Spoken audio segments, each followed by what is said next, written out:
Hey gang, it's Ryan again over at bulletprooflease.com. Okay, so let's do something a little different today. I'm going to give you the world's fastest multifamily building valuation. Okay, so commercial multifamily is 5 units and above. And I've gotten a lot of questions about this, so I figured I'd just make a video on it.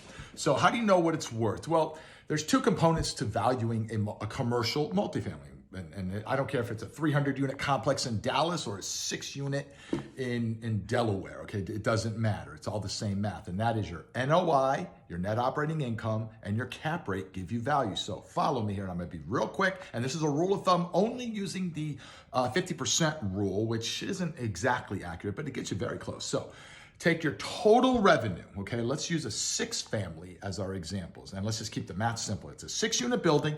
Each unit pays $1,000 in rent, okay? So let's say that's the whole revenue of the whole building. That's $6,000 a month. Times 12 is what? $72,000.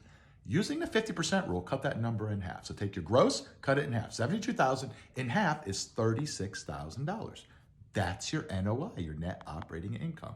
Now just divide that by the cap rate of the area and the building. Okay, so let's use a 7 cap, for example, which is about a Class C area cap rate right now. And I'm not gonna do a video on what a cap rate is. So 72,000 total revenue, cut that number in half, is 36,000. That's our NOI. Divided by 0.07 gives you a value of $514,000. That's what the building is worth. Hope that helps. Visit bulletprooflease.com. It's a 31-page editable lease. You can use it on all your properties, all your units. I've gotten messages on that, by the way. And as I've said, you guys know that my wife and I owned and managed several hundred units up in the Northeast. It's a very tenant-friendly state. So our lease is what we actually used in our portfolio. Bulletprooflease.com. Thanks for watching, guys.